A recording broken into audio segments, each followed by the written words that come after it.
David Smith with you today. I'm by myself right now, but Daryl's on his way in. He was just here, and his sound wasn't quite right, so we he's rebooting, and he'll bring himself in, and he'll be joining us today. So I know when you saw the original intro with the next chapter, which is Sandi Craig, Joe Cameron, and Sherry Flannigan, you thought, well, the ladies will be here, but no, sorry. They're all at Sakot, and I'm doing Sakot at home. And so, since I have a studio in my house, then we've decided to do the show and a few other shows. As a matter of fact, Rabbi Daryl Weinberg and I have decided to do a few shows that would normally just not be on at all. And it looks as though everybody thinks everybody else is God because we don't have as many viewers, but they are archived, and we're finding that most of our live shows are watched after the show actually airs live. It's very interesting because people will come in and say, well, gosh, you guys don't really have a very large viewership on your live shows. Well, it's interesting to me too, but I think it's because it's like early morning shows, like what this is, in our prayer shows is so they are on so early that a lot of people either getting ready for work or going to work, or they're taking care of the kids or whatever, and they don't actually have the shows on. And then when things settle down, then they go back and they watch the archives. And it's interesting because it doesn't just double or triple. It actually, there's like 10, 20 times, maybe even 30 times as many people watch the archive of the show. Even I've noticed by 24 hours later that the number where you may just have like 8, 10, 12, 13 different people in to watch the live show, you go back and there's 60, 70, and 80 that have watched it within 24 hours. So a lot of people are just, maybe watching it in the evening or for lunch or whatever they're doing, and which is great. I mean, there's nothing wrong with it at all, and we're all trying to gear our shows so that it will be that way, so that you can enjoy the show one way or the other. I am Mark David Smith. I'm the owner of the Messianic Lamb Network, formerly Messianic Lamb Radio, and we went for 7 years on the radio. And 1 year ago, right now, this month in October, we switched over to YouTube. We were looking for an alternative to getting voiceover to Lamb Radio, and because Skype was switching up and it wasn't working for us very well, and we found Hangouts, and Paul Neeson actually turned me on to Hangouts and taught me how to use it. And Paul's a great guy. We're good friends, and we all kind of found that we really liked the way it worked, and it got the sound over to Lamb Radio. But then, since it was towards the end of the year, and there were all these different things that were really not working with the radio station, we liked the video part of it, and that they came through YouTube, and they were all archived right there. So it took care of a lot of different issues that we were having with the radio station. So we decided, let's just switch over to video. And, I think there were only like 4 different producers on the radio station that didn't come over to video with us. And hey, that's perfectly fine. Their ministry still goes on, and the Lamb Network is great. We network a lot of different ministries. Everybody that you see on Lamb Network on the videos, every person, whether they have their own show or a co-host or whatever, they all have their own individual ministries. And what we have found is that a lot of time smaller ministries, which you really, I mean, if you go look and pay attention, there's not really a lot of people on the Lamb Network that are big named ministries, and actually there aren't any. We, so to say, and the reason for that is because their ministry is already big. They really don't need a network to help people find their ministries, and it's fine. I don't need them for Lamb Radio to be, or the Lamb Network to be successful at all. And I mean, we're successful as long as there's people that are really gleaning from what we have to offer. And so we everybody that's on the Lamb Network, all the different producers, hosts, co-hosts, all the different people, I know personally, and I know the integrity of their ministry, and that I handpick these people to actually do a broadcast on Lamb Radio. And so I know their integrity. I know what they produce. And yes, our um, doctrines and dogmas are all different. Doesn't mean at all that these people don't have value to offer the kingdom of God. And so, with that said, I um, enjoy having a network where we have a variety of different doctrines and dogmas, and people that have different aspects that they can do with their shows. You have teaching shows, you have discussion shows, um, you have people that can do interviews and prayers, and they're people that aren't interested in really doing other shows, but they can pray. So there are people on the network that can't really do live shows because it can't be set to a certain time. So they'll produce videos and give us those videos, and we'll put them up on the network so that you can watch them. And so it really is more of a conglomeration of a lot of different people coming in to give you what you wouldn't get otherwise, or you would have to go and find their individual ministries, and who knows when that would happen or how that would happen. But by coming to the Lamb Network, you get all these different ministries in one, and you can watch a little of one and find out if you like it or don't like it, and go on to the next one, or stick around and watch every show, set your notifications so that you can know when different live shows are coming on, or whether or not we're producing just a video that we're uploading to the network so that you can see it.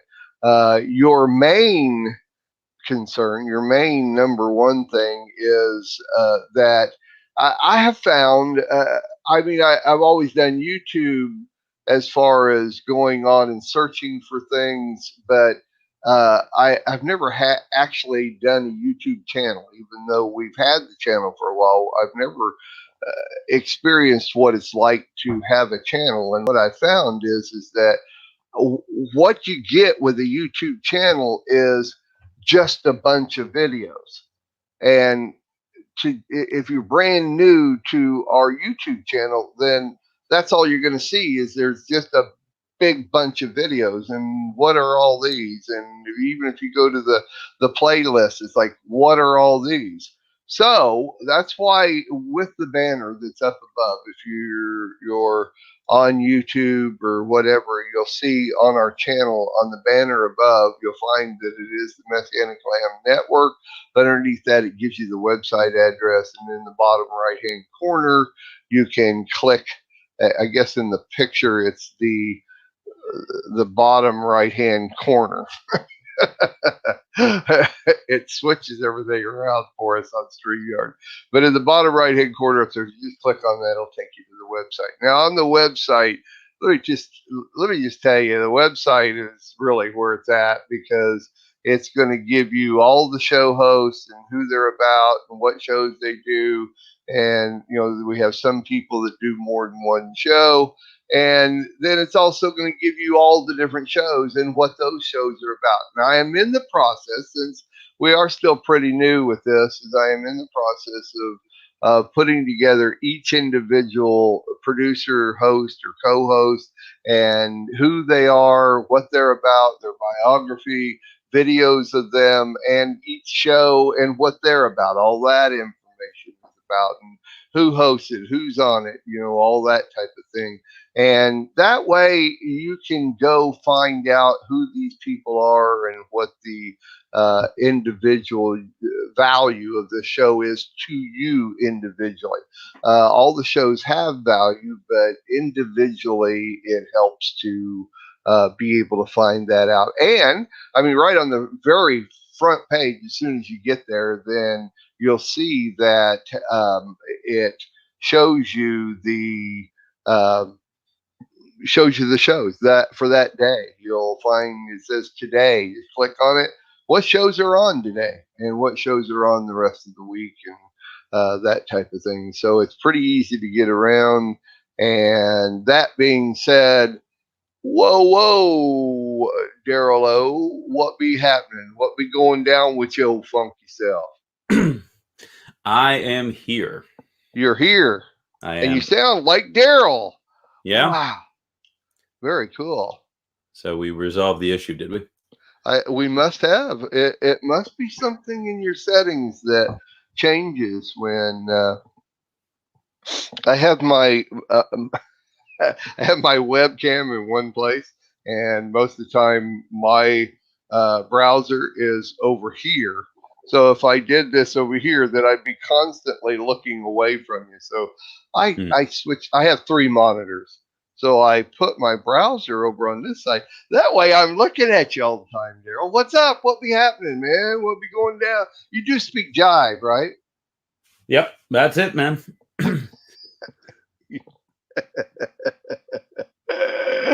How old are you? You're 50, aren't you? I am. And I'm 65.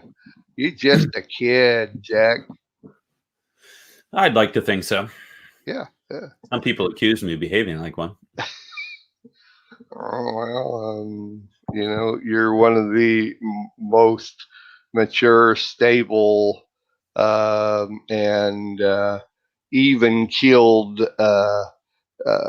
man that I know. So you do have fun. That's only because you see me for an hour and a quarter at a time.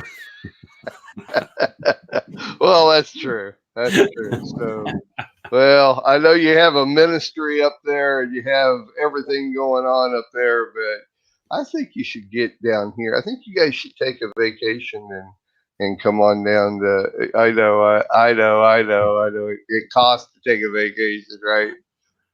Mark, there are so many things that I'm waiting on to do. I do plan on traveling to see some of the Lamb folks. We desperately need to get over to Kenya. They're begging for us to come over. And I'm just sitting here waiting for the Lord to do something. Yeah. Well, that means if you're waiting, that means you have time. So come on down, Daryl. I mean, you have time. Come on, man. Well, if you can transport me like Philip, then I'm all for it. So I may wake up some morning and you'll be sitting out on my front porch, and I'll go, Daryl, what's up, man? You'll be like, I don't know. I was sitting outside my house, and all of a sudden now I'm sitting here, and it's the Lord has a message for you, Mark. You're the man. Nah, you the man, not me. You the man. Four scariest words in all of Scripture. You are the man. You are the man. I'm with you, brother. Busted. I'm with you. Well, this is kind of fun, I think.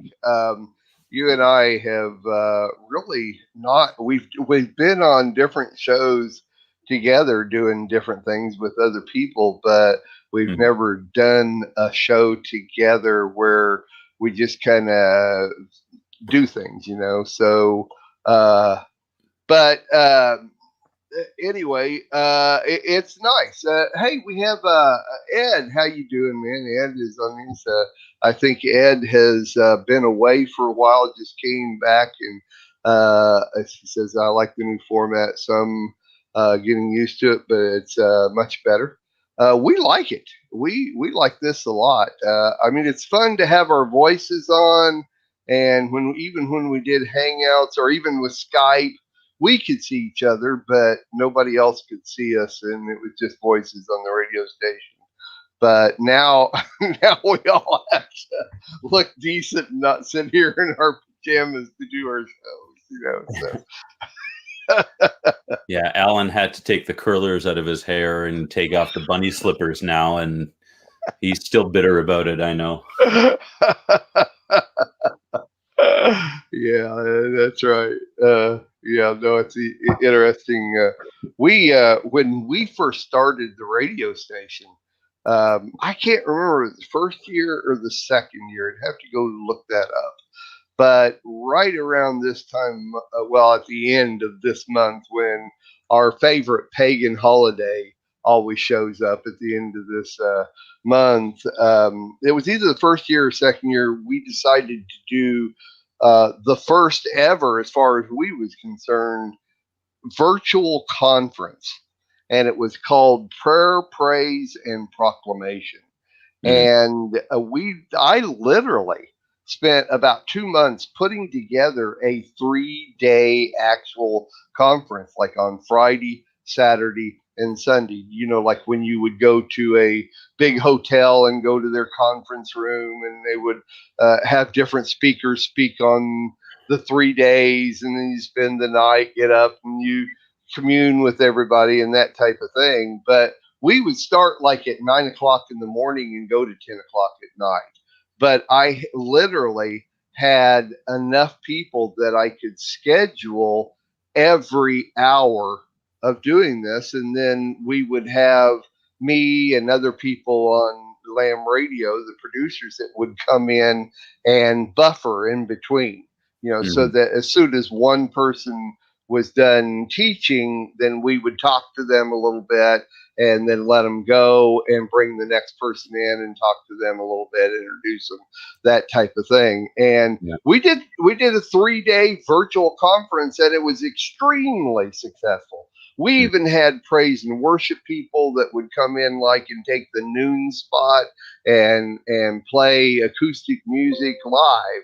We didn't play, you know, like music or songs. We literally had them come in, and even like what you do for an evening your evening venue, we'd have somebody come in and do a live 1-hour concert, like your opening praise and worship, and then the speaker would come on and do it. We did all that through Skype. We just bring them in, let them go, bring them in, let them go. And we did 3 days. And we did that on like the last weekend of October. And it was absolutely amazing. It worked really, really well. I have all the archives from it, but of course they're audio.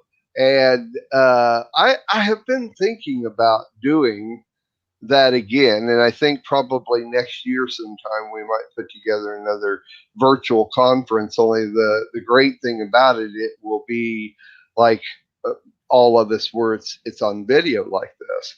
But what I remember when I invited everybody and put the schedule together to get everybody together to do this at specific times, and I emailed them and said, it's Skype. It's not going to be broadcast, in video. It's all audio. So hey, just sit there in your pajamas and we'll do it that way, And it was so funny because I got a lot of responses. Well, I like that. I've never taught at a conference where I could do it in my pajamas. So anyway, it was a lot of fun. I'll never forget that. That was one of the most fun things that we did about the conference. Cool. You've never taught in your pajamas, have you? It's a humbling experience. I can't remember if I have or not. Usually when I speak to the Kenyans and it's about 3 o'clock in the morning that I do that, I still get dressed. You do, really? I do. And it's just audio. What do you do it on Skype? No, we do it on WhatsApp. On what? WhatsApp. On WhatsApp? Yeah. I'm sorry, I don't know that one. It's an app on the phone that allows you to do texting, video calls. So sometimes you can do audio and video. So if someone's overseas, it doesn't cost anything as long as you're on Wi-Fi. Kind of like Facebook, FaceTime, stuff like that. Oh, I get it. Yeah, but it's all encrypted. So WhatsApp. You've never used that before? Never heard of it before this very second. Oh, yeah. So you can get it as an app on your phone, and you can do group chats. So if you've got a whole bunch of people you're communicating with all at once, you can say mass texts and stuff like that. It's a really cool application. Very, very cool. I like it. So what I do is I've got one of the things we have to do for Kenya is we've eventually got to get him a computer too, because he doesn't have one. Okay. So he does everything on the phone. So what I'll do is I'll literally sit there with the phone like this. I'll put it on a little stand. And sometimes if his Wi-Fi is not that great, we can only do audio, and I'll preach like that. But this past couple weeks ago, we actually did video. And man, oh man, I'm telling you, I haven't seen his congregation in a few weeks. When we first started back, I think it was January, we did our first one. Yeah, give us that story. Give us a little background and let me know what the story is. Well, I get a phone call on the ministry phone one day back last December. And there's this guy with this very thick accent. And he says that he's from Kenya and God has told him to keep the Shabbat and that he needs to go to a messianic lifestyle. And he would like me to instruct them on how to do that. Now, I don't know about you, but I get all kinds of emails from Africa saying, dear beloved in the Lord and all that kind of stuff. And, pastors wanting us to help them out. But this guy actually called me. And so I'm thinking, all right, so let's see where this goes. And anyway, the guy turns out to be legit. And how he found me, I still have no idea. Because if you do just a general search for Messianic ministries, or I don't even know what search criteria he used, you'll probably pull up 5,000-6,000 of them or something like that. And yet he lands on me. And I guess he looked at the website or something like that, a little like what you did. And he calls me up and he says, can you walk us through this? Can you guide us? Sure. So we scheduled it for, again, 3 o'clock in the morning. We did it on Skype that time before Skype completely screwed up. And I can't even log into Skype anymore. I don't even know what happened to it. It's such I know it at Microsoft took it over. Oh my God. Well, Microsoft has had it for a long time, but anyway, I know when I was broadcasting, and I wore a jacket and everything else, and we're watching these people. And so I took a bunch of screenshots, and, on the top is me and on the bottom is them. And there you could see them all. You could see the hut that they're using for this like shed, I guess a tin roof shed or something like that. And we're doing church.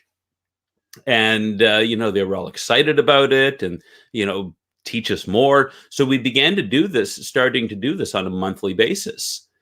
And this last time, I found out, I guess, a couple of months after we started, that he looks after a bunch of orphans. So the story is that this guy was a Mormon, and somehow or another, and he sent me a testimony via email. I actually need to post that on my website. But he comes out of Mormonism, and God instructs them to start this congregation. So I guess on the back of his property, they've got this building, and they start meeting there for church. And then he says the Lord began to speak to him and say, well, you need to keep the Shabbat. And then he's starting to sweat. Is just like, oh my gosh, what am I? So anyway, he's praying about it. And so finally he says, he gets up the nerve and tells the congregation, they said, well, we've all been waiting for you to come to us with this. It's like, wow, God, how come that can't happen here? Yeah. So anyway, so they decide to move the whole service to a Shabbat, and they're the only ones, certainly in Kisii, which is the city that they're in. It's a couple 100,000 people. It's not a big place. They're about 4 hours from Nairobi, which is a city of like 10 million people or whatever. And they're the only ones keeping the Shabbat there. Well, he's got all these orphans that he looks after.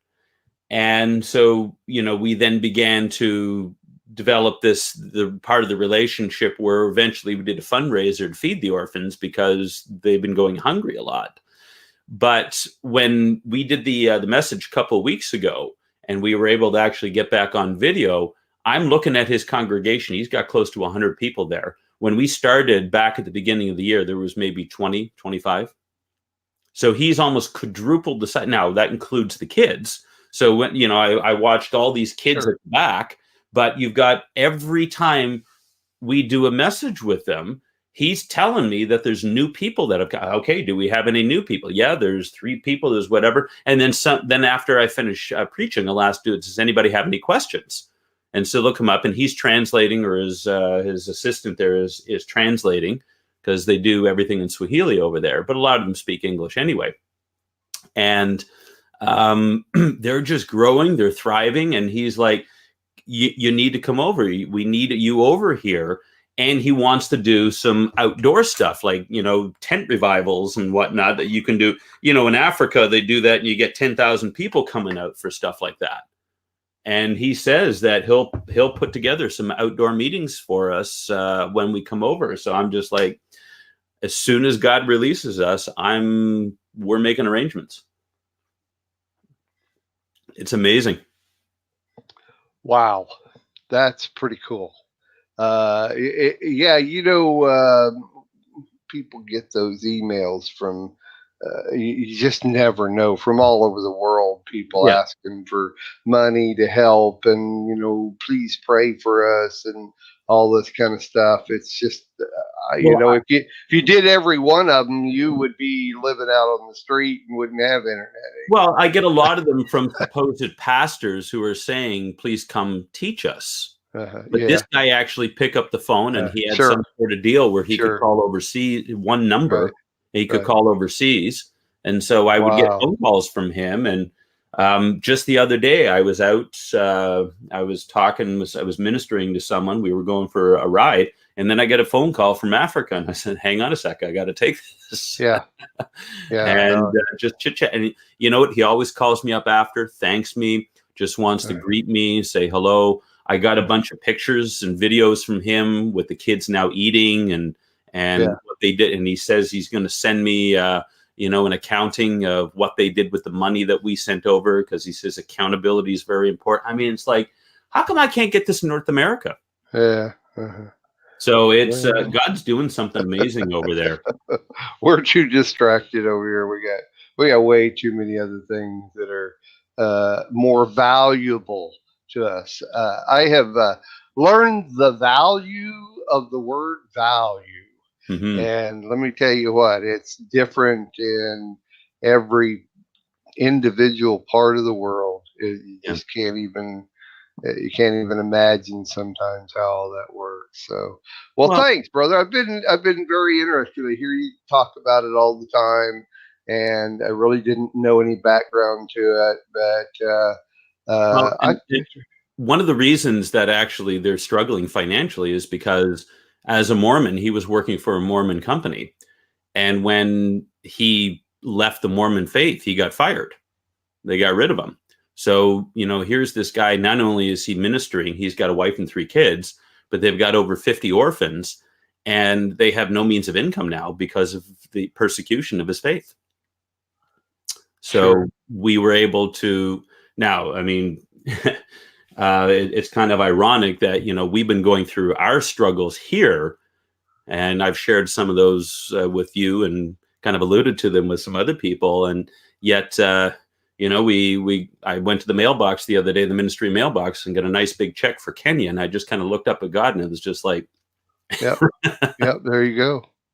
That's what it's about, man. That's what community is about.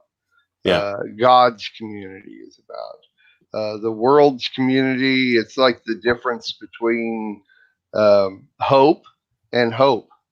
Yeah. You you know what I mean? I mean, there's hope has its general definition, but you can have God's hope or you can have the world's hope, and there's no other. It is cut and dry, right down the middle. It is black and white. If you have the world's hope, you really don't have. There's no foundation to the world's hope. There is no guarantees that hope will suffice or even come to fruition. Where on the other side, if it's God's hope, you have 100% guarantee that hope will come to pass, and God does what He says He's going to do, and it's a true hope, But it's kind of the same thing. I agree. Very good. Indeed. So it's pretty exciting, and the fact that I was able, when we had my birthday last month, to gather my family together who are not believers and some friends to come up and do this fundraiser. And my father said to me, we went axe throwing. It was we have an axe throwing club here in Peterborough, and it is a lot of fun. The owner is actually a believer. He's been to our Passover Seder in the past. And so when I brought my family up, I thought, you know what, we're going to do a fun event and we're going to raise some money for these kids in Kenya. And my father, he came to me after and he says it really touched him that what we were doing. Because I said, don't give me presents. I don't want any gifts. We're going to take up some money for these kids. And now what I need to do is I need to put together a card, because I use a format called or a company called Send Out Cards, which is really cool. You can create your own greeting cards and put pictures on, stuff like that. And so I'm going to create a montage of our axe throwing and then what their what their donations actually did, and leave it as a memento for them. So it's you never know how you're going to be able to proclaim the gospel. Sure. And what's going to be used in order to reach people. Sure. Wow. That's pretty cool. Pretty cool. Yeah, well, okay, we've bantered here. It's funny on these shows, these discussion shows that we do, we get carried away in the beginning show bantering and really don't pay attention to the time. And I know you have expressed before. It's like, why are we spending so much time doing this and talking about this and this kind of stuff? Well, this morning it's your fault because your computer sound was messed up. It's all your fault. It put us way behind on everything. So I'm just but isn't this what the show is really, and what the network is really about? It's talking about what God is doing on a lifestyle level. I agree. Well, when I created the original Only Visiting This Planet, we did 6 days a week. I mean, it was Sunday through Friday, and I did shows every single morning. Sandi and I did, and we had different people on different days, and brought different people on, and it was literally a discussion show format, and it worked real good. Then again, when people started taking over the hosting of the shows, we called it "Let Us Reason Together," which was discussion, and that's kind of what we're doing. We're discussing the things of God and how they work with our lives in general. So, well, I think in order to reach people, I think effectively with the gospel, I mean, just use Marvin as an example. And I've talked extensively about him. I actually just finished reading his book last night, and it's 500 pages of this guy should have been dead. That's what that book is really all about. There was even one situation where they got busted when they were on a case. They were undercover, and so they were found out, and it said 5 big bodyguards came to deal with them. They didn't have weapons with them, and somehow or another, none of the bodyguards was willing, because everybody was looking at the other guy to see who was going to actually lead, and they were able to scoot out of there. And I'm thinking, if that's not the hand of the Lord protecting this guy, he's 85 years old. He led a horrendous lifestyle. I mean, he was a heavy drinker. He was grossly overweight for a good portion of his adult life. And yet he has outlasted so many people that he, finked on and also worked with in the police force. One of his police cohorts, she died at 56 from stomach cancer. And it just shows that God keeps people, because he knew Marvin was going to come to faith at 85. And so he sustained him and kept him, because God desires that none should perish, but that all should come to repentance. And even if you do everything possible to try to extinguish your life, other than actually putting a gun up against your head and pulling the trigger yourself, then God will sustain you.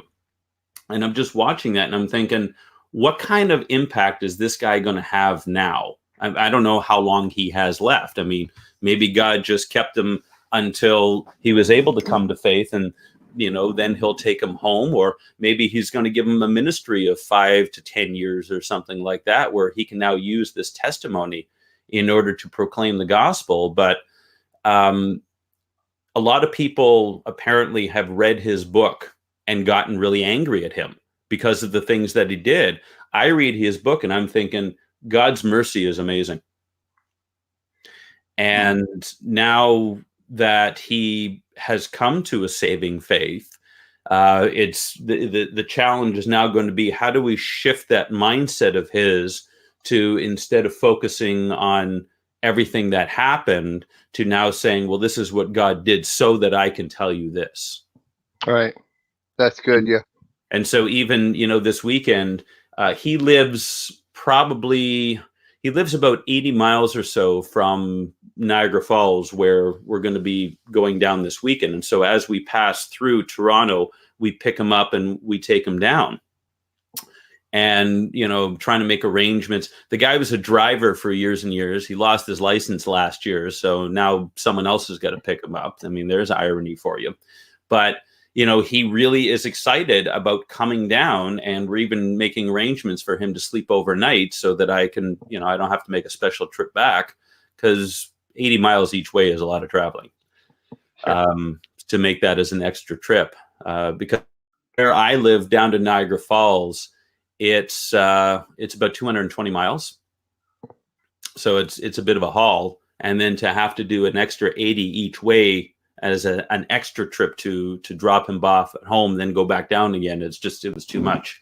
We did that the last time. So, here a guy is, he's been married for 62 years. He's now making arrangements that he's going to be separated from his wife for the days that he wants to get plugged into our community. And that's really what it's all about. It's, yes, teaching's important. And I have a teaching ministry. I mean, the emphasis and the focus of my entire ministry is on teaching the things of God. But we also want to be able to, you want to enact it. You want it to become real. And if people don't, movie producer, he wants his salvation story in the movie. Wow. So the producer is supposed to be coming up this month or next month or something like that. And he wants to sit down with the three of us and talk about this. That to me is worth more than any, Sure, new thing that I could have found in the Gospels about, what this means and the meaning of this Hebrew word, everything else. It's about the life. And so sure. the whole lifestyle thing and what Lamb Network does is it pushes people to say, hey, listen, you know what? It's not about what we know. It's about what we do. And what we do is, what is it that we do? No, we help people balance out their lives. We bring the gospel, we bring Torah, we bring a balance between the two. It's interesting.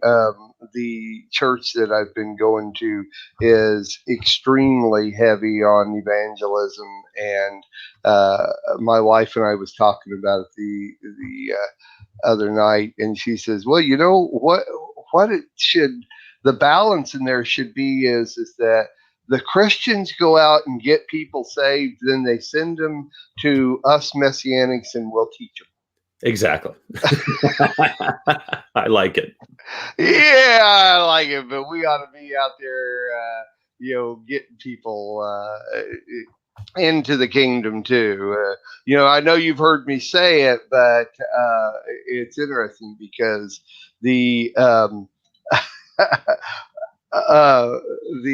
sorry, I'm distracted by what we're getting into the text here. But you've heard me say we don't. There's no place in the Bible where Yeshua says go out and get people saved. Nope. He says go make Talmudim, mm-hmm. Go make disciples. And to me, that really, once I got that concept, because I was a hellfire and damnation preacher, it was all about just getting them saved and racking up the numbers. Literally, it was about racking up the numbers. So you're like the Jehovah's Witnesses with the notch on your belt. It kind of was in a lot of ways, because we were huge advocates of just mass, getting people saved and then go on to the next one. And that verse literally, well, a lot of verses, because it was right after that I started, learning Torah and then reading the New Testament with Torah understanding. And you come across that verse where Yeshua says, go out and make disciples, make Talmudim. And my thought is that, you really got to let that person know what they're getting into. Because if they're only praying that little prayer so that they don't go to hell when they die, then are they really getting saved? Because that's not the reason to get saved. That's not the reason for it. And many will come to me in that day and say, Lord, Lord. And even here's all the things that we did. We did healings, we did miracles, we prophesied. Well, I get it. Yeah. Yeshua will say, "Depart from me." What he'll add on to that verse is, "You didn't do anything. I'm the one that did all the healings and everything. You're just the voice out there." So that's why I say, to me, it's, you've got to teach them to count the cost. What are you getting yourself into here? Do you want to make this commitment for the rest of your life? Otherwise, I'm sorry, I will weep over the fact that, you don't want to, but I'm not also going to teach you how to do this if you're just going to say a little prayer so that you'll miss out. That I can't do it. I personally can't do it. And so that, you and I, we've talked about this before. There's a lot of things. Let's, Wendy's back in. Wendy Wolf. Hi, Wendy. How you doing? It's always good to see you come in. And this is a friend of mine for years and years and years now, Wendy and Cecil Wolf. And she's been coming through on Facebook now that we're also broadcasting on Facebook. And years ago, when Lamb Radio first started, we used to have a special page on the website for, and I can't remember what it is. Put it in there in the text. What's the name of it's Isaiah something. I can't remember what the name of the ministry is, but her and her husband still go to Mexico on a regular basis and do a lot of ministry. And she says, also, I lived in Mexico, Wendy, before. Yeah, that's you. That was me. Okay, so yeah, when you put your International Isaiah 58, that's right.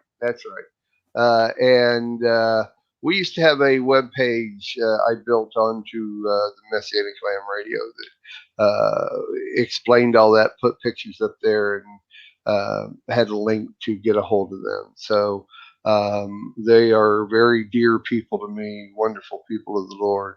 So you used to go to Mexico too, huh? Yeah, I lived down there. Live down there. I had a business in the Yucatan Peninsula. How about that? Boy, oh, Daryl, layers and layers and layers of that guy over there. Boy, you've lived the life then, so, Some of it I would prefer have not to. Oh, no regrets. No regrets ever whatsoever. So, all right. Well, this has just kind of been a get to know each other show, which is really good. I love it. I had a topic that I wanted to bring up, or more like a question, I guess, an understanding that I want to talk about today. But do you have something that on your mind that you wanted to discuss? Get different opinions on today, and we can. We still got another couple of shows you and I are going to do next week that we can do different things on. But usually I'm the one that comes up with the questions and the discussions and everything, and so that's your gifting. That's what I do. I have questions, man. I have red flags. That's what I have. I live my life and I come across something and it's like, oh, red flag, and you go on and then you kind of come back. It's like you kind of look back on a few days and, oh yeah, there's that red flag back there. What was that again? And and so I have my own opinions on things, but I don't know. Let me. So you don't have anything specific that you're dealing with or want to talk about or anything like that? Oh, I have all kinds of things I'm dealing with. But, I understand. Okay, well then let me let's go to this. And we have a few minutes. We have about 25 minutes left here. When I first came to the Messianic lifestyle, and my family and I were learning about the different people and meeting different people in the Messianic lifestyle. I started a website called messianicdirectory.com and started listing. It was my way of finding other congregations so that I could meet people out there. So I would do searches on anything out on the internet that would show me other people around the world that were also living this lifestyle. And because I didn't know anything. I got on this network. That's how you found me. That's how I found you. Yeah, exactly. I mean, I'm still doing it today, but I mean, that was back in, oh my gosh, that was like 1998, I think, 98. And I went to Israel in 95, came back, and so it was 97 or 98 that I started the website. And I came across so many different people and started listing their websites in this directory. And then I would get a hold of these people and let them know that they were on the directory. And so I started meeting different people and getting different responses.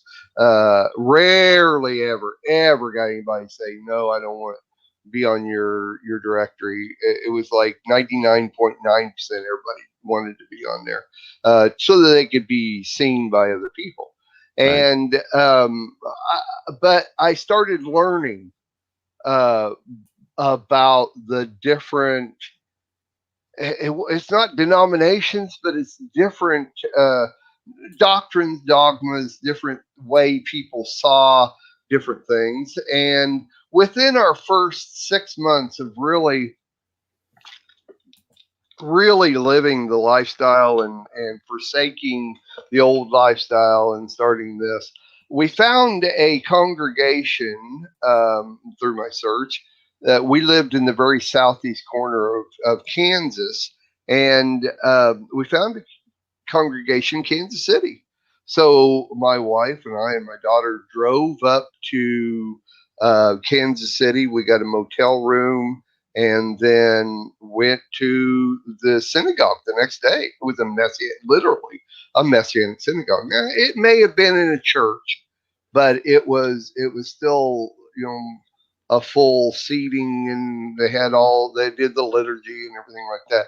The only thing that we noticed immediately is they knew that we were new people. Of course, it wasn't like a 1,000-seat or anything. It was like probably 50 to 60 people maybe, and they knew we were new. The greeter did, and they asked me our name.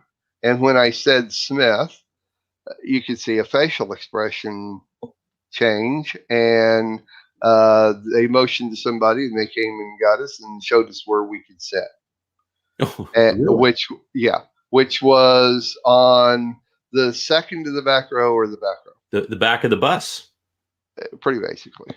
And Wow. we didn't know any different, but they did use the word where you can sit. It wasn't that they'll help you find a seat. Like when you go someplace, they have ushers that help you find a seat.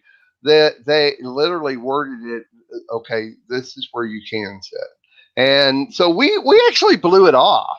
We really didn't, we didn't play too much into it. But as the service went on, we were not introduced as new people to the congregation. I met the rabbi, and I'm not going to mention his name. I can still remember his name because we kind of kept in touch with him a little bit as we went on. But as we started learning about it, we found out that there is a faction within the Messianic lifestyle, where there are basically two different kinds of people. One, remember, this is back in 1995. Yeah. It's not so much today, but it is still today. But back then, we learned that there are Hebrew Christians, Yep. and Messianic Jews. Yeah. Okay. Mhm. And the Hebrew Christians, we found, had their own organization. They are mostly up in the northeastern part of the United States, New York and all that area back up in there. And these people are dominantly Jews that have come to the realization that Yeshua is Messiah, and they do call themselves Messianic Jews, but more kind of like Hebrew Christians. And so we started learning as we studied it out. My wife and I both started studying it out, and we would call people and we would talk to people, and we kind of got to meet more people and everything. Come to find out that this faction of the Messianic lifestyle there was a couple of different things. The number one thing is they always, the first question they ask is are you Jewish? Mm-hmm. Have you descended from Judaism or from a Jewish family? Mm-hmm. And do you know your descendants and that type of thing? And are you straight out? Are you Jewish? Mm-hmm. Second thing is that early on in my Messianic walk, when we were learning of things and the people that we were meeting, there is a doctrine called Two House, and the Greater Exodus theory, and it's a doctrine, it's a theory, it's an understanding, and we studied it out, and we couldn't find anything wrong with that. But these people were more of Jewish people. Their descendants were Jews, but they didn't have any problem with whether you were Gentile or Jew. It was just not a problem. They didn't ask you. They didn't care. Do you love Yeshua? Do you have an understanding of Torah? Do you want to be taught? This type of thing. Whereas the other faction is, oh, okay, you're not Jewish. Do you know about the Noahide laws? You are welcome to. And I interviewed. Do you know who Daniel Juster is? Oh yeah. Okay, I interviewed Daniel Juster one time, and we had a great interview. But at the end of the interview, I asked him about what's your take on Gentiles coming into the faction, the lifestyle, and his answer was basically, we understand that there are a lot of Gentiles that are wanting to adhere to the culture of Israel, the culture of Judaism and that type of thing, and we think it's wonderful that they adhere to that. And I say, so what is your response to a Gentile that would say that sounds like you're treating me as a second-class citizen rather than as anybody else? Mm-hmm. And he didn't say another word, took his microphone off, cut the connection, and he was gone. There's actually a Messianic synagogue in Toronto that pretty much holds to the same idea. Now, I'm not Two House at all. And I think I knew that from the first time we talked. Yeah, and I think again it puts the emphasis on the wrong thing. My wife, although she looks it, is not of Jewish background, and to me, there's no distinction between Jew and Gentile, and I think I can actually back that up scripturally. We all can. But it is an interpretation, though, because they can look at the exact same scripture and give you a totally different interpretation.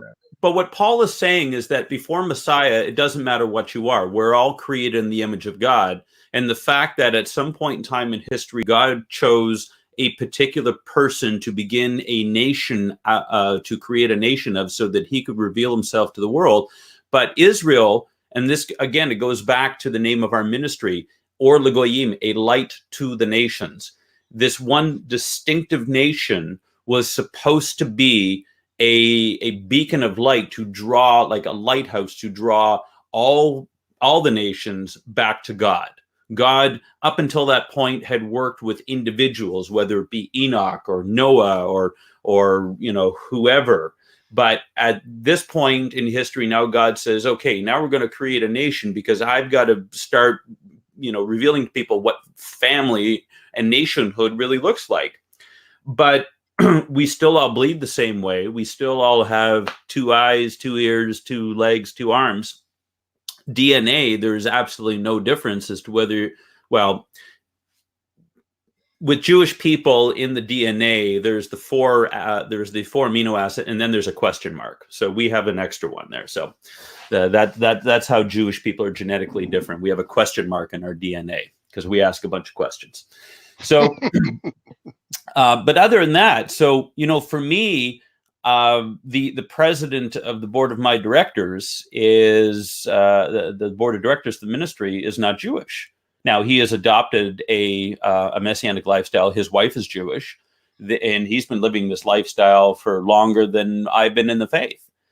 And so for me, there's no distinction between. Now, it's when the Gentiles try to be Jewish or try to be more Jewish than the Jews that I really, have an issue with this. And my wife. I've heard your discussion on that. I know how you feel about that. Well, and my wife actually went through this because when the messianic approach was revealed to her, she had a strong desire to convert to Judaism because she thought, well, the church isn't doing this. The Jews are doing this. And I need to go. But then when she went to the synagogue and when her Jewish friend, who's not a believer, it was actually her dance partner, because Milena she was a salsa teacher.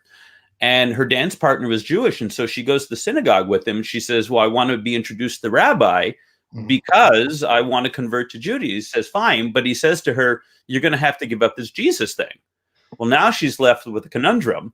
And then she began to realize that, you know what, even if she converts to Judaism, she's never going to be accepted as a legitimate Jew. So why bother going through that process? But also, God said to her, it doesn't matter what you were born as. That has as long as you're living the lifestyle. And so for me, you've got 7 verses that I can, off the top of my head, pull up from Torah that says that Jews and Gentiles have to keep the same commandments. It doesn't matter. So it doesn't matter what you're born as. What matters is this is the way God made you. Okay. And that's why the whole issue of circumcision comes up in the new covenant. Not that circumcision is offensive to God, but if you're doing it in order to be more righteous, in order to be saved, then it's useless. If you're doing it to identify with the Commonwealth of Israel, which is what you've been called to, then by all means go ahead. But it's not a salvific issue. And so we've got to make these distinctions. And a big part of my ministry has always been, what is biblical? What is it that God is really saying? And what is humanity getting off track on? And this happens more so, I believe, in the Messianic movement than it does in mainstream Christianity, because mainstream Christianity is such a hodgepodge of different things that you really got to focus on your own little, corner of the community. But in Messianic Judaism, because of the revelation that we're missing out on so much, then they want to take it a whole step further. And then they want to figure out, well, what is it that the rabbinic Jews have that we don't have, and try to mesh it all together. And it becomes a mess. Chaos. We get caught up in Alan and I have talked about this numerous times, that there's a particular group on Facebook. You wouldn't believe some of the discussions that happen about how many angels can dance on the head of a pin. They get caught up in, and it always comes back to what Stephen Covey said. The main thing is to keep the main thing the main thing. It's the Great Commission. And you know what? Whether you're Jewish or Gentile, whether you wear tzitzit or you don't wear tzitzit, it's a commandment. So I believe we ought to do it. But if you're not going to do it, if you're not convicted of it, then don't do it. If you're not convicted of not eating pork, then don't do it because I tell you to. That's the wrong motivation. You need to have a conviction of the Holy Spirit to be obedient to his commands. Now, I will tell you what the consequences of disobedience is going to be. But I always tell people, and I use this as an extreme way of presenting this, I can't even tell you not to commit adultery. I have no authority to do that. I can strongly warn you against that. I will tell you what the consequences will be, but ultimately, you're a full-grown adult. You have the power to decide as to what you're going to do. And if you decide to go down that road, it's between you and God. All I've done is I've warned you. Sure. And so my conscience is clean. I've been a watchman. And that's really what we are as teachers of the word, is we are on what the consequences of disobedience are. We promote what the blessings of obedience are. and then it's between you and God. And so my go-to verse in almost every situation is Philippians 2:12, which says that every man must work out his own salvation. That's right. In fear and trembling. And so everybody's going to have a distinction. And so, as you've mentioned many times before, I have a different approach to things than, everybody else pretty much on the network. I mean, we all have our distinctives, but I always try to take a balanced approach, and coming from a Jewish background and having lived the objections and understanding what it is that I came out from, to see Gentiles want to go back into that just baffles me. Why on earth would you want to do that? Why, if you are a Gentile, would you want to become more Jewish than the Jews? It doesn't make any sense to me. God delivered us out of that fake identity that so many Jews have created. My identity as a Jew is now completed in Messiah, just as your identity as a Goy, as a nation, as a Gentile, is completed in Messiah. Same thing. I get it. I do. I get it so much. I have no spiritual advantage over you as we stand before Messiah. The advantage that I have, according to what Scripture says, is that the Jewish people were entrusted with the oracles of God, Romans 3:2. And so therefore, what advantage I have is that it is a Jewish faith. It is God created the nation of Israel to explain to the world what the true faith is. And we got to go back to that and understand it from a Hebraic perspective, which is vastly different from a Greco-Roman Western perspective. The two ways of thinking are entirely different. And in order for you to really understand what God is saying, you have to look at it through the eyes of a Jewish believer. And therefore, it's different. Have you ever read Jonathan Cahn's books? I have. The guy asked a million questions. You ever notice that? I get it. I know. I agree. And it's great. I interviewed him way back when he first came out with Oh, yeah. And I mean, it was only like a 20-minute interview, but it was very good. Okay. So, I mean, yes, I have Hebrew Jewish DNA on both sides of my parents, as far as we understand that, but I don't pursue it. I don't go out and get a DNA test. I was raised in the First Baptist Church, the whole thing, but I prefer the Second Baptist Church. Okay, well, we'll get into that in a different discussion, because I do want to know from your perspective. Yeah. Knowing all that we know, and knowing all that the other faction, the other side knows, why are these people, and they have an entire organization that if you're Gentile, you can't even belong to. You can't even, it doesn't make any difference. From your perspective, why are they like that? Why are they treating Gentiles as second-class citizens? I mean, why? I mean, they know the scriptures, they know Messiah, but why are they treating them? From your perspective, your opinion, I'm not asking you to be the word of God. Mm-hmm. In 2001, 3 months before 9/11, I was on a street outreach campaign in New York City. And it was with Chosen People Ministries. They would do this every year.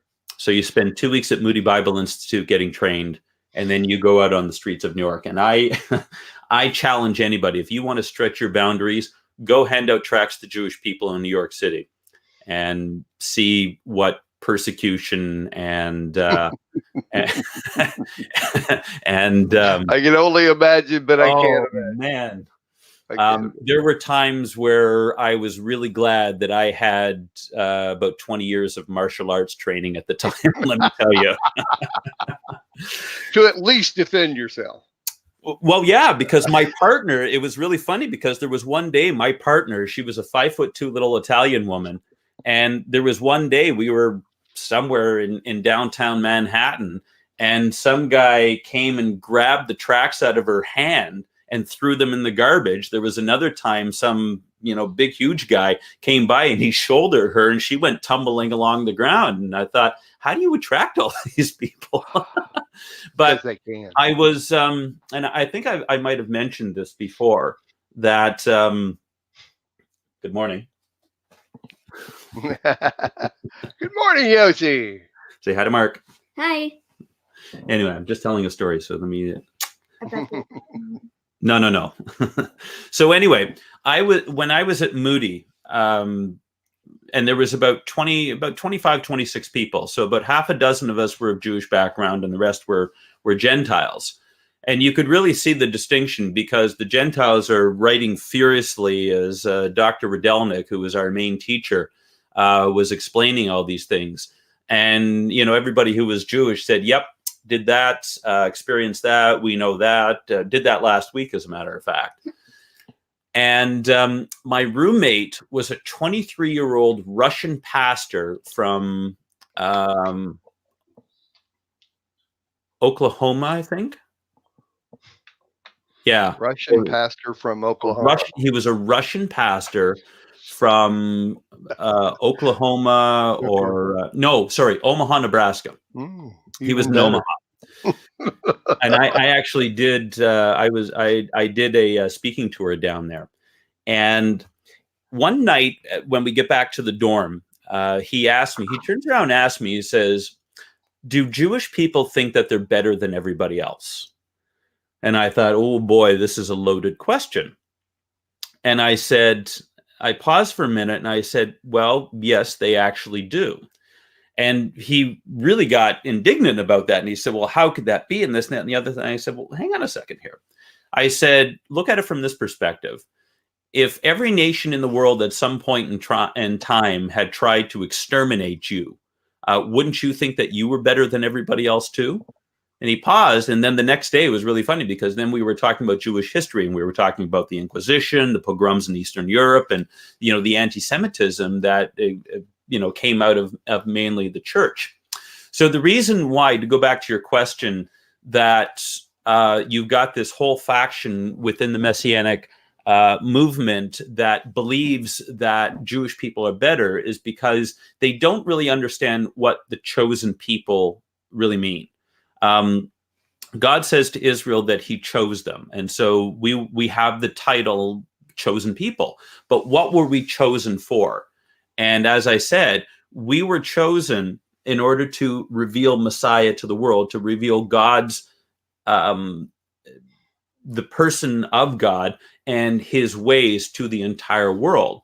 Now, he's very specific in Deuteronomy chapter 7 that we were chosen not because we were a great nation. As a matter of fact, he says, you were the least of all nations, but because I put my love upon you. So it was completely it was nothing that we did. It was nothing of our doing that caused God to say, oh, well, these are the people I'm going to choose. He, in his foresight, in his, eternality, said that I'm going to create a nation and they're going to be chosen to be my emissaries to the world.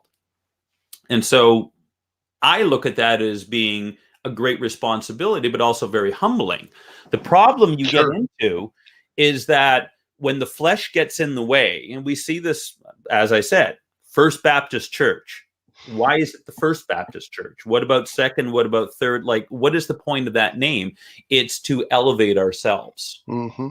And it's, pride comes before destruction, a haughty look before a fall. And because the Jewish people have been blessed throughout history, we've got the covenant with Abraham upon us. You cannot deny that the Jewish people have God's favor in the world, despite the fact that the gospel is to the Jew first, but tribulation is also to the Jew first, because no matter what's happened in the world, we've been standing in line first. And no nation has been more persecuted throughout history than the Jewish people. But, disproportionately, we win Nobel Prizes. Like, we collect them like trading cards. And part of that is because the value system of the Jewish people, that, education, everything else, but part of that is the favor of God. And that's never been completely removed.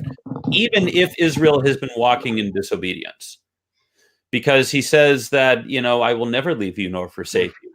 And so what happens is that when Jews get saved and they realize that, we're chosen, we're first, we're to be the head, not the tail.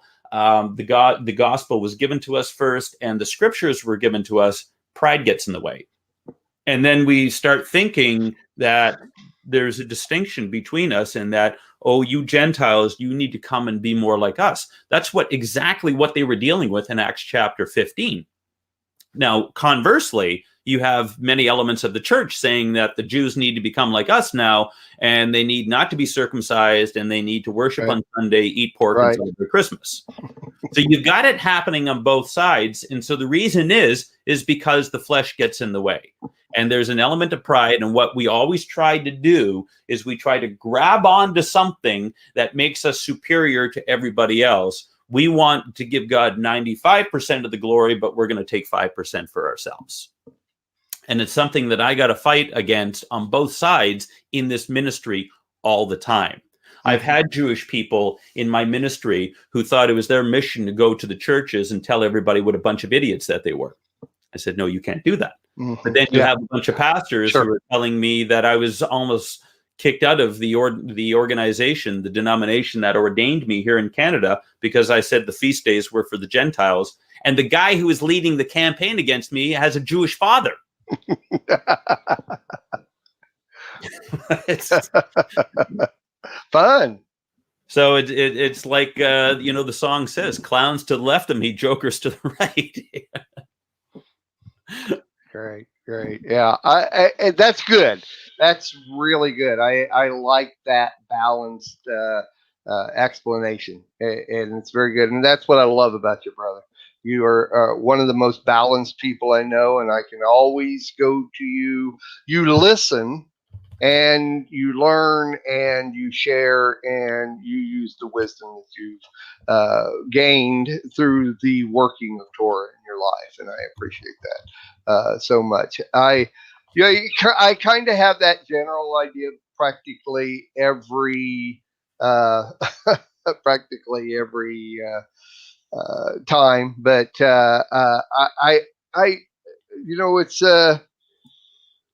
it's one of those things where it's the same thing as witnessing to somebody that is a Christian and they're so set in their ways that they don't want to hear you. It's the same thing as talking to a Jewish person. But to me, and I've taught this when I teach evangelism, or when you're anybody, even if it's just a regular, everyday, somebody somebody new you've met and you're getting to know as a friend, and you want to let them know your lifestyle, the number one thing is finding common ground.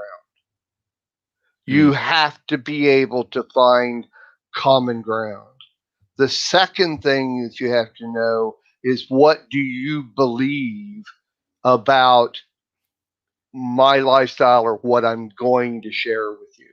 Because if there is no common ground, most people won't listen to you in the first place. They don't really want to hear what you have to say. And if you don't know what they already believe, and I parenthetically say, I mean, out on the street, I have literally talked to somebody for 10 or 15 minutes about the Bible and about Yeshua and about the lifestyle and everything, only to find out they have no idea. They've never read the Bible. They've never heard the gospel, or they've heard the gospel in such a negative way. They'll listen to you, but then they'll tell you, "Oh, I'm an atheist. I'm not gonna." And you can go from there. But had I started with understanding what they believed, I would have taken it in a different direction rather than waste that 10 or 15 minutes talking to you like you grew up in the Baptist church or something, And so that's why I say, for each individual group of people, like a Well, I mean, you got even different people like full Holy Ghost filled Christians to, the independent fundamental Baptist, country church with 10 people in it, that's been that way for 4,000 years or whatever.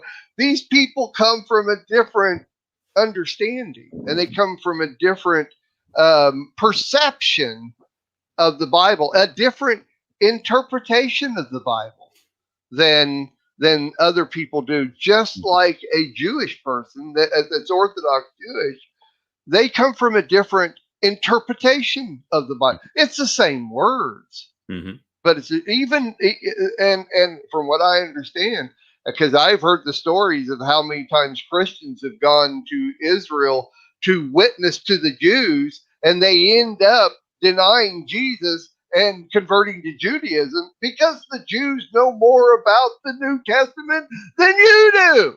Have you ever heard of the organization Jews for Judaism? Sure. Oh yeah. I'm very familiar with it. So we had. You probably don't have. Do you have a chapter down in? I have no idea because I don't have anything to do with it. Yeah. So in Toronto, of course, we have a very strong faction, and Jews for Judaism came out of a response to Jews for Jesus, of course, and they label themselves or position themselves as anti-missionaries or counter missionary organization. And although they loosely claim to, come against anything that is really against Judaism, so whether it be Buddhism or anything, they don't really focus on them. They're only focused on the Messianics. And what they will do, because Jews for Jesus they're even to this day, and they are a Hebrew Christian organization. They don't believe in following a Messianic lifestyle. They're Christians who happen to be Jewish, but plant themselves in the church and stuff like that. But their primary method of evangelizing is street evangelism. And so what will happen is if they have a campaign and they'll be out on street corners and stuff like that, when the anti-missionaries get the phone call from some irate Jew, they'll send the counter missionary over there, and then you start having a dialogue between them, and the anti-missionary his purpose is to distract the missionary from being able to talk to this person and getting in the way. And I've watched this whole dynamic. I've been part of it. Wow. I actually had, there was one time we were doing an outreach many, many years ago outside their office. So there was a Messianic synagogue, and then they had set up their office like 2 doors down at the strip mall. And so we decided that we were going to hand out stuff for Rosh Hashanah and stuff like that.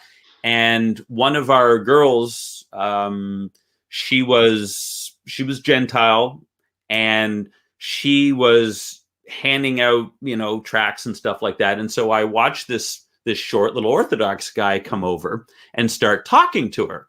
And I looked at him as like, this guy looks familiar. And then I realized, this is the rabbi from Jews for Judaism. He's the education director. So even though he wasn't the executive director, he was the guy. And it was the guy that my uncle, when I was, after I'd been saved for about 3 years, the year after my mom died, he had talked about taking me up to see. Now, my uncle's an atheist, so he doesn't believe in any God, but didn't like the one I did believe in. And so he wanted to take me up to see Jews for Judaism. And so after the year after my mom passed away, which is 20 years ago, next year, and he said, out of honoring your mother, and I said, okay, you want to have a conversation with the rabbi? Bring it on. And so we went, and I actually sat in front of this guy, and we debated this. Now, I'd only been a believer for 3 years, so I didn't know a whole lot back then, but I knew enough to hold my own. Sure. And, I was prayed over quite a bit too. So look out. Now, years later, when the rabbi would see me, he would run away. So I see him walk out, and he starts talking to this woman, and she's a Gentile. She doesn't know nothing from nothing about all this, the family dynamics. Sure. And I recognized him, and so my job as the leader of the group was to distract the distractor. And so I kind of made my way over and I greeted him and everything else. And I kind of positioned myself. It was like, you can go carry on with what you were doing. I got this. And this is the kind of, politics and game playing that you got to do, that I needed to pull him away from her so she could do what she was supposed to do, which is go witness to people. And, I'll debate him on some, obscure thing. And I said, let me ask you this. And so, we got into this whole discussion. And he thought he was doing a wonderful job by, keeping me busy. But the reality was I was keeping him busy. But Gentiles who come into the movement don't understand that this is the type of stuff that goes on all the time. And many missionaries who are with Jews for Jesus, they have really gotten tripped up when an anti-missionary shows up and they start questioning their faith because they can't answer a lot of the questions. For instance, one of the ones I remember very distinctly in Leviticus chapter 5, verse 11, we always talk about, there's no atonement without blood. Without the shedding of blood, there's no remission of sins. And yet in Leviticus 5:11, it says, if you can't afford the goat and if you can't afford the 2 turtle doves because you're really poor, then bring 1/10 of an ephah of flour and give it to the priest and he'll make atonement for you. Well, so the rabbis are saying, well, it's obvious you don't need blood for atonement. There are many other ways. And that really throws you off until you actually read deeper into and Michael Brown actually addresses this in his Answering Jewish Objections to Jesus series, where he says that, you were given flour, but what you did is you put it on the altar with the rest of the blood sacrifices. So you were being included without actually having to present it yourself, which points to the fact that Yeshua's blood was sufficient for the whole world. You don't have to come in and bring your own sacrifice. Wow, interesting. But from a theological perspective, if you get hit with that and you don't have a good basis, and what really burns me about what J4J does and other people is they send people out like lambs to the slaughter. They don't prepare them properly. And if you're going to tussle with the enemy, you better know what the enemy is saying. I actually, even before my uncle took me to see the rabbi from Jews for Judaism, I went to a couple of their seminars, having no idea that my meeting was coming up soon. But it was like, I got to know what the enemy is saying. If I'm going to be out there putting myself out on the front lines, I better know what he's saying. If a Jehovah's Witness comes to my door, I better have studied Jehovah's Witness theology so I can say, you're on crack. You're right.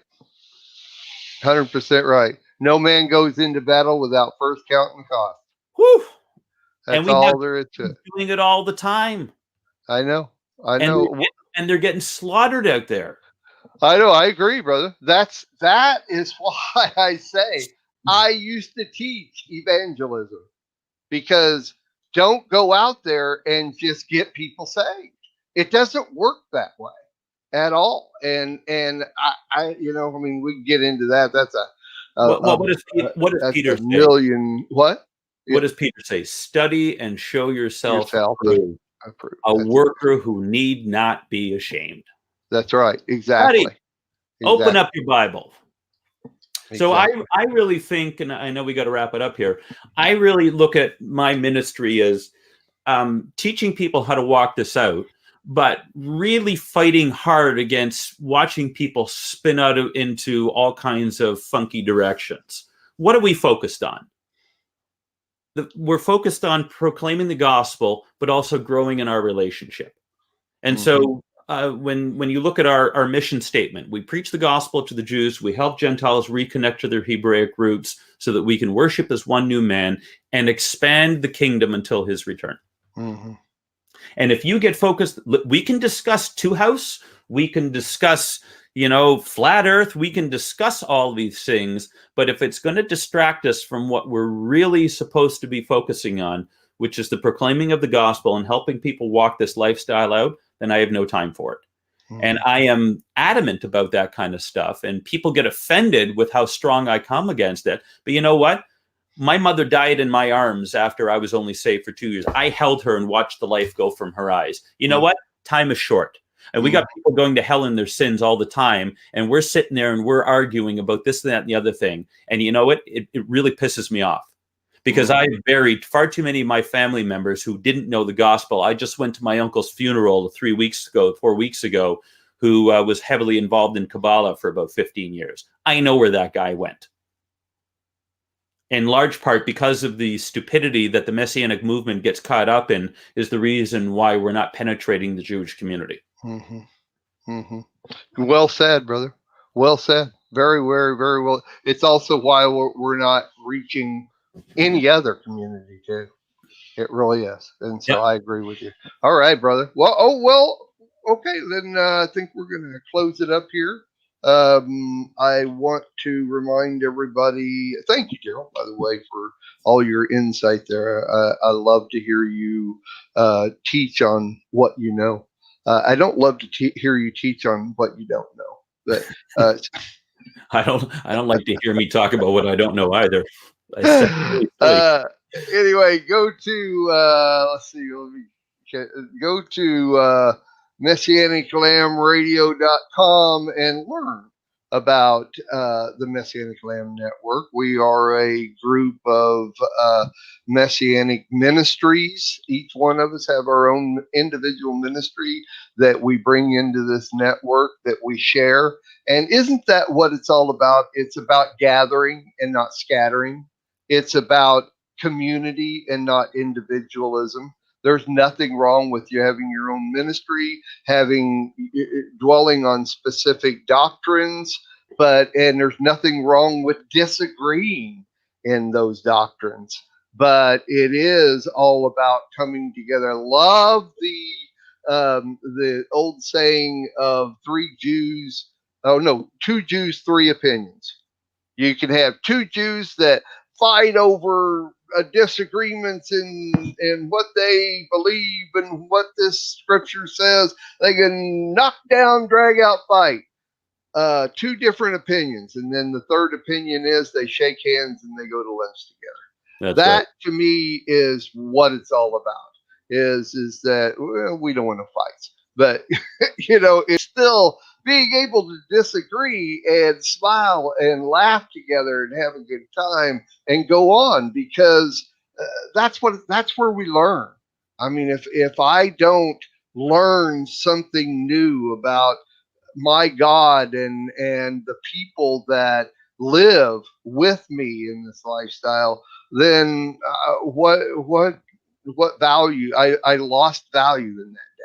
And so I enjoy this. I enjoy what we're doing here, and the Lord has richly blessed the Lamb Network. Once again, MessianicLambRadio.com will give you a much better idea of what the whole network is about. And so join us over there. And Daryl and I are going to do another couple of shows next week. I didn't bring this up. Okay, let's go full screen on this. And starting next Sunday, October, let's just go here. You're on the War Room tomorrow morning. Yep. And then you do your Messianic synagogue service at noon Eastern time on the Sabbath here on the network. And then Sunday, you and I will be doing the Sunday Reason Together and the Monday Reason Together show. And so I'm looking forward to that. Do you know who Dr. David Jones is? Daryl? Sorry, I forgot your name there for a second. No, I'm old. I'm old. You don't know who he is? I'll send you his page. Okay. And he is a teacher down in Florida that we post his videos here on the network. I've known the brother for a long time, and he's a good brother. He is going to join us on, I think, I still haven't heard back, but I think he's going to join us Sunday. Okay. So that ought to be fun, is to, get to know each other and talk about things. And I love these subjects, man. This is fun to do. So that's next week. And other than that, it's been a good time, and I appreciate you, brother, and all that you do. Appreciate being here. All right, so we'll see you tomorrow morning on the War Room Show, and that will be worth watching. And so we'll talk to you soon. Love you, brother. Here we go. Is this right? We'll be dancing in the streets, dancing at his feet, dancing in the streets of gold. We'll be dancing in the streets, dancing at his feet, dancing in the New Jerusalem. And we will sing Kadosh, Kadosh,